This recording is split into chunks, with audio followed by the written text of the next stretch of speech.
We've been told all our lives that intelligence is everything, that if you're smart enough, you'll make it, that if you get the right scores, the right degree, the right answers, you're set for life. But here's the uncomfortable truth. Intelligence, on its own, means nothing. In fact, it can be a trap, because intelligence without direction is like a ship with no compass. It's fast, it's sleek, but it's lost. And being lost at sea, no matter how advanced your vessel, is still being lost. Have you ever wondered why some of the smartest people you know struggle to make life work? Why someone with multiple degrees can't seem to find peace, while someone else with half the education lives a life full of joy, purpose, and quiet confidence? It's because being smart isn't the same as being wise. It's not the same as being self-aware. And it's definitely not the same as knowing how to live. In the words of Marcus Aurelius, you can waste your life in many ways, but the most tragic way is being brilliant and misusing that brilliance. Intelligence without inner clarity often becomes anxiety. Why? Because the smarter you are, the better you are at seeing problems. But if you never train your mind to manage those problems, you'll drown in them. You'll overthink. You'll self-sabotage. You'll chase perfection, criticize yourself relentlessly, and get trapped in what Stoics called the tyranny of the mind. Seneca warned us centuries ago, we suffer more often in imagination than in reality. And isn't that true? Most of our pain doesn't come from what is, but from what we fear might be. So many of us were praised for being the smart kid, but what they never taught us was how to handle failure, how to handle uncertainty, how to stay calm when life doesn't go our way. And that's where things break down, because success in life isn't about knowing more. It's about knowing yourself. It's about asking, what truly matters to me? What values guide my decisions? What battles are worth fighting? And which ones are just noise? See, intelligence gives you tools, but self-awareness tells you how to use them. You might be great at arguing, but are you arguing for truth or just to be right? You might be excellent at planning, but are you planning a life that actually fulfills you? You might read every book on success, but are you living a life that feels like your own? The Stoics believed that wisdom is not just knowing facts, but knowing what to do with them. Epictetus once said, "It's not what happens to you, but how you react to it that matters." You could be the smartest person in the room, but if you can't manage your emotions, if you can't stay grounded in chaos, you'll still be a slave to every wind that blows. That's not strength. That's mental chaos in disguise. Let me offer a different perspective. Success isn't about outsmarting everyone else. It's about understanding your own strengths and having the courage to live in alignment with them. It's about knowing when to step forward and when to step back, when to speak with conviction, and when silence is the real power. The real masters of life don't just read wisdom, they live it. They aren't caught up in appearances. They know their values. They stay centered. That is what separates the intelligent from the truly wise. So if you've ever felt like you're smart but stuck, if you're constantly chasing more knowledge but never feeling more peace, ask yourself this: what am I really aiming for? Do I want to know more? Or do I want to live better? Because if your intelligence doesn't serve your growth, your purpose, your character, then it's just noise in a crowded world. But when intelligence meets intention, that's when everything changes. Remember, your mind is a powerful tool, but you are not its servant. You are its master. Don't let the world pull you in 1,000 directions. Train your thoughts like a warrior sharpens a blade. Let your intelligence serve something greater than ego. Let it serve wisdom. Let it serve character. Let it serve peace. Because in the end, a calm and focused mind will always outlast a loud and restless one. So now I leave you with one final question. Are you just smart, or are you awake? Because awakening, that's the real beginning of a powerful life. If this message spoke to you, don't keep it to yourself. Subscribe to the channel for more Stoic wisdom that grounds you, centers you, and helps you live with intention. Share your thoughts in the comments. What did this spark in you today? And hit the bell to stay connected with a community that chooses depth over noise. Remember, being smart is good. Being wise, that's freedom. Have you ever felt stuck, mentally frozen, not because you don't care, but because you care too much? Because you want to make the right decision, say the right thing, avoid the wrong move. That, my friend, is the silent storm of overthinking. And it doesn't just steal your time, it steals your energy, your peace, your life. We live in a world of infinite options. But with every option comes hesitation. With every choice comes the shadow of regret. And so we hesitate. Again and again. It's called analysis paralysis. And it's not just a fancy term. It's a trap that even the smartest minds fall into. A place where action is constantly delayed in the name of figuring things out. But let me ask you this. How many things in your life have remained undone, not because you lacked ability, but because you overthought them into oblivion? The Stoics warned us long ago. We suffer more in imagination than in reality. And overthinking is the perfect example. Because when we're stuck in our heads, we're not living, we're predicting, we're rehearsing failure. We're chasing a perfection that doesn't exist. And perfectionism? That's just fear, dressed in expensive clothes. Perfectionism tells us, wait until it's perfect. Wait until you're ready. Wait until there's no risk. But the Stoics remind us, life doesn't wait. Marcus Aurelius said, "You could leave life right now. Let that determine what you do and say and think." So tell me honestly, what idea have you been overthinking for months, maybe even years? What project? What conversation? What change in your life have you delayed because you were afraid of getting it wrong? Now ask yourself, what has that delay cost you? Overthinking isn't about thinking too much. It's about thinking in the wrong direction. We think ourselves into fear. We spiral into doubt. We rehearse every possible failure before we even begin. And here's the tragedy. When you chase perfection, you postpone progress. When you wait for certainty, you sacrifice momentum.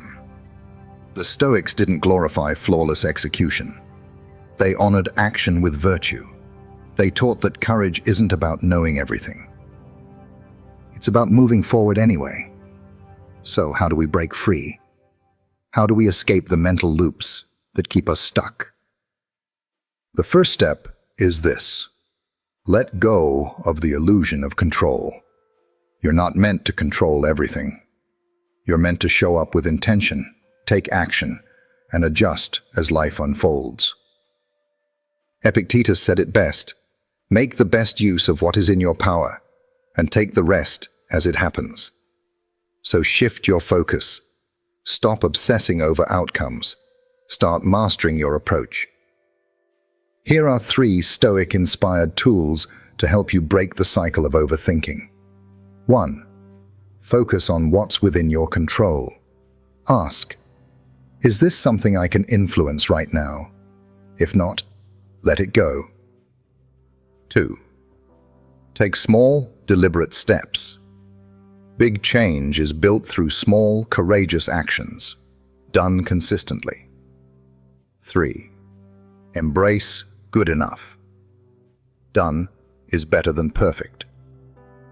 Progress is always more powerful than paralysis. Think of action like a ripple in water. It doesn't have to be big to make a difference. It just needs to begin.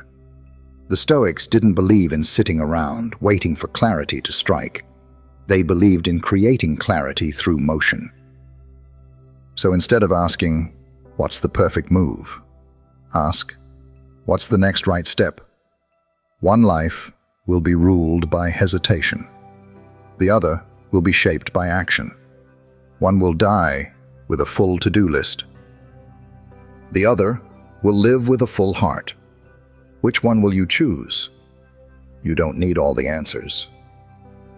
You just need enough clarity to take the next step. Because action builds confidence. Action silences doubt.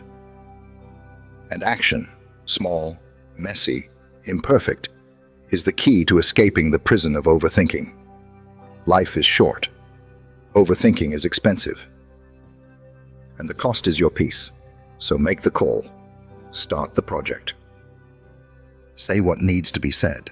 Because in the end, it's not about being right. It's about being real. There's a strange paradox in life. The more we think we know, the more we close ourselves off from the truth. You see, intelligence is a gift, but intellectual arrogance is a curse. Because when you assume you already know everything, you stop growing. And when you stop growing, you start fading. Let's be honest. No one likes being wrong, but some people fear it so much. They build an entire identity around being right.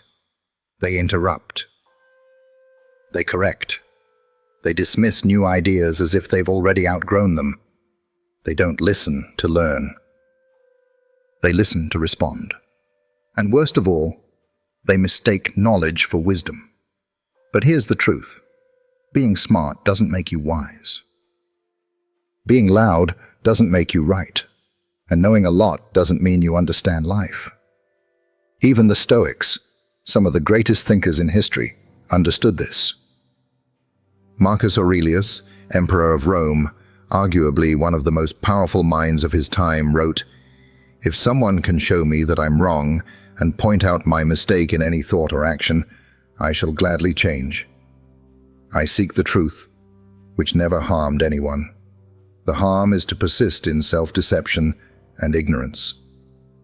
Now ask yourself, when was the last time you changed your mind? Not because you lost the argument, but because you truly listened. Intellectual arrogance is subtle. It doesn't always scream. Sometimes it whispers, "You're better than them," or "You already know this." You don't need to hear it again. And just like that, we stop taking feedback. We stop asking questions. We stop learning. But the Stoics believe that life itself is our teacher, and that every person we meet knows something we don't. So when we close our ears out of pride, we don't just miss out on knowledge, we miss out on wisdom earned through experience. The greatest minds aren't the ones who know the most. They're the ones who are hungry to keep learning. Because true intelligence isn't a destination.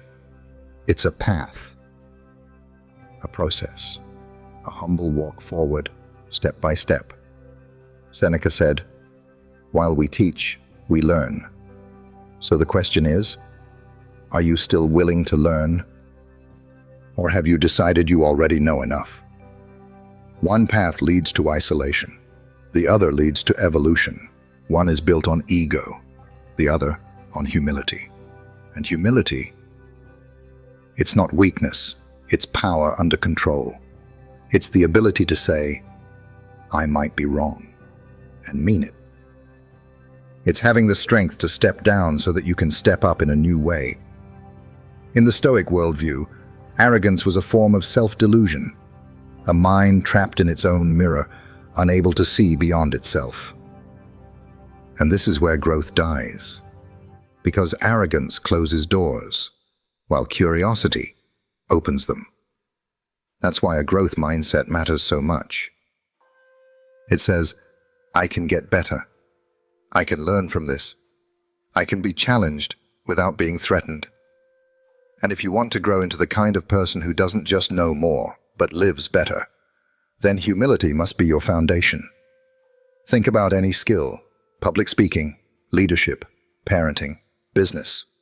If you block out feedback, if you reject discomfort, if you assume you've arrived, you stagnate.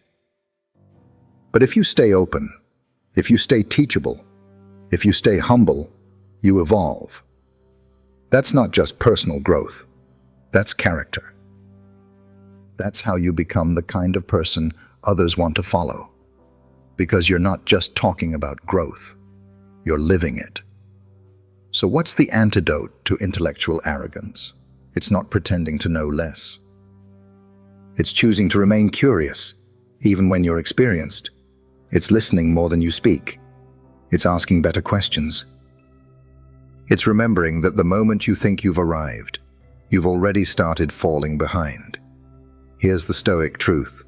The mind is a tool, but only the humble can sharpen it. And if you're truly wise, you won't seek to impress people. You'll seek to understand life. You'll realize that being right is easy, but being real, that takes work. So stay open, stay grounded, and never stop learning. Because that's how you don't just gather knowledge, you become wisdom itself. At the end of the day, life doesn't reward the loudest voice in the room. It rewards the one who listens, the one who reflects, the one who learns. So don't let your intelligence turn into a prison. Let it be your pathway, but keep your heart open and your ego in check.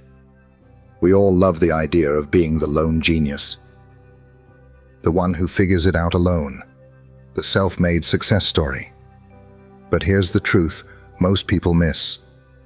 No one climbs alone. Even the strongest minds hit walls. Even the most disciplined thinkers have blind spots. And sometimes, the very thing that unlocks our next breakthrough isn't more effort. It's someone else's perspective.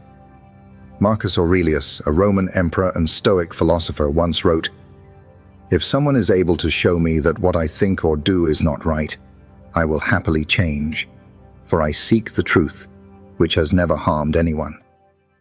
That wasn't just humility, that was strategy. Because the wise understand something the arrogant often overlook. Your mind is powerful, but it's not complete. There are things you'll never see until someone else shows you. And there are doors you'll never open until someone else hands you the key. That's the power of collaboration. That's the beauty of diversity, not just in race, gender, or background, but in thought, experience, and strengths.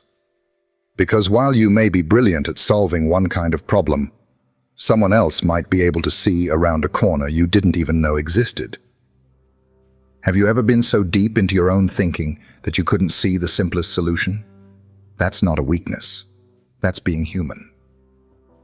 And that's why collaboration matters. It's not about giving up control. It's about expanding your reach, seeing more, learning faster, and growing together. When we combine strengths, something incredible happens. We move faster. We solve smarter. We achieve more than we ever could alone. But to collaborate well, you need to let go of one thing, the ego. Because ego says, "I know enough." Wisdom says, "Teach me." Ego says, "I've got this alone." Wisdom says, "Together, we're stronger." And let's talk about one of the most underrated forms of collaboration, constructive criticism. Too many people run from it. But the Stoics, they welcomed it. Seneca wrote, "A man who receives constructive criticism has gained a teacher, not an enemy." Think about that. When someone challenges your thinking, not to tear you down, but to lift your game, you're not being attacked, you're being refined. Great ideas are forged, not gifted. They're tested, pushed. improve through pressure and perspective. And the people who help sharpen your mind, even when it stings, are the very people who help you grow into your potential. So don't fear critique. Fear the echo chamber. Fear the comfort of only listening to yourself, because comfort never made anyone exceptional. Whether it was the Roman Senate, a team of inventors, or a band of soldiers, history doesn't celebrate the isolated genius. It remembers the teams, the communities, the circles of thinkers who challenged and sharpened one another. And in today's world of hyper-individualism, that truth is more important than ever. So let me ask you, who do you talk to when you're stuck? Who challenges you? Not out of envy, but out of belief in your potential. And perhaps more importantly, are you open to hearing them? Because the moment you shut out other perspectives, you shut down your own growth. It's okay to be proud of your knowledge, but don't let it blind you. The wisest people I know, they don't speak to impress. They ask questions. They listen deeply. They seek mentorship, even when they're at the top of their game. Why? Because they know something the Stoics knew all along. True strength isn't just about standing tall. It's about standing on the shoulders of others who lift you higher. So here's the takeaway. Collaboration isn't weakness. It's strategy. Diversity of thought isn't noise. It's clarity. Mentorship isn't dependence. It's acceleration. So drop the lone wolf mindset. Open your circle. Challenge your thinking. Welcome the minds that see what you don't. Because the most dangerous belief you can have is, I don't need anyone else. You do. We all do. And when we embrace that truth, not with shame, but with strength, we unlock something far greater than intelligence. We unlock wisdom in motion. We've all heard it before. He's so smart. She's brilliant. They've got so much potential. But potential on its own means nothing, because intelligence that isn't applied is just untapped power. It doesn't matter how many ideas are in your head. What matters is what you do with them. Even Marcus Aurelius, the philosopher emperor, understood this deeply. He wrote, "Waste no more time arguing about what a good man should be. Be one." In other words, stop overthinking. Start doing.